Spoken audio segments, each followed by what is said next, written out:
নমস্কাৰ বন্ধুসকল, আপোনালোকে চাই আছে ক্ৰিকেট নিউজ মনোৰঞ্জন। ৰাতি হৈ যোৱা ইণ্ডিয়া ভাৰ্চেছ আয়াৰলেণ্ড খেলখনত ইণ্ডিয়াই 7 উইকেট 16 বলত জিকিবলৈ সক্ষম হয়।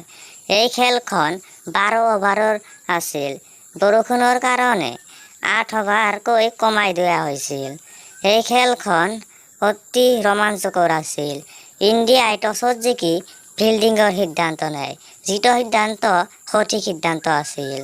আৰু অপেনিং কৰিবলৈ আহিছিল ইণ্ডিয়াৰ হৈ দীপক হুডা আৰু ঈশান কিষাণ। দীপক হুডাই হাফ চেঞ্চুৰী কৰিবলৈ সক্ষম হৈছিলে। ইণ্ডিয়াৰ কথা ক'বলৈ গ'লে গোটাইকেইটা প্লেয়াৰেই ভাল খেলিছে আৰু আয়াৰলেণ্ডৰ হৈ টেক্টৰে অতি ভাল প্ৰদৰ্শন কৰিছে। আমি দেখিছিলোঁ যে টছ কৰিবলৈও দেৰি কৰি আহিছিল ফিল্ডত হাৰ্দিক পাণ্ডিয়া আৰু আয়াৰলেণ্ডৰ কেপ্টেইন, কাৰণ বৰষুণৰ কাৰণে অতি দেৰি হৈ গৈছিলে আৰু সেইকাৰণে এই খেলখন 12 অভাৰৰ কৰি দিয়া হৈছিলে। এই খেলখনত উমৰাণ মালিকৰ ডেবিউ হৈছিলে আৰু উমৰাণ মালিকে এই খেলখনত উইকেট পাবলৈ সক্ষম নহ'লে। আমি আশা কৰোঁ যে আহিব লগা মেচখনত উমৰাণ মালিকে যাতে ভাল প্ৰদৰ্শন দেখুৱাব পাৰে। এতিয়া আমি চাই লওঁ আহক স্ক'ৰ বৰ্ডখন।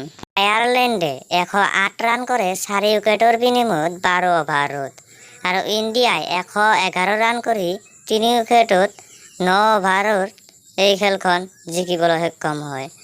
এই খেলখন 7 উইকেট 13 বলত জিকিবলৈ সক্ষম হয় ইণ্ডিয়াই।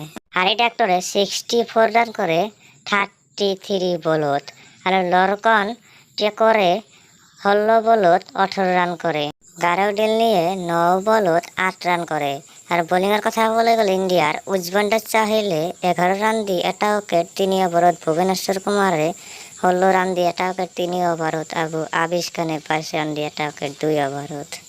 ইণ্ডিয়াৰ বেটিঙৰ কথা ক'বলৈ গ'লে দীপক হুডাই 29 বলত 47 ৰান কৰে, ঈশান কিষাণে 11 বলত 26 ৰান কৰে আৰু হাৰ্দিক পাণ্ডিয়াই 12 বলত 24 ৰান কৰে।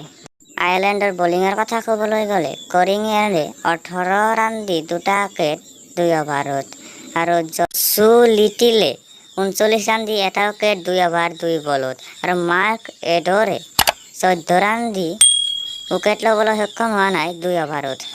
এই ভিডিঅ'টোত এইখিনিয়ে আছিল। ভিডিঅ'টো যদি ভাল লাগিছে তেতিয়া লাইক কৰিব আৰু চেনেলটো ছাবস্ক্ৰাইব কৰি ৰাখিব এনেকুৱা ধৰণৰ ক্ৰিকেট ভিডিঅ' চাই থাকিবলৈ। ধন্যবাদ।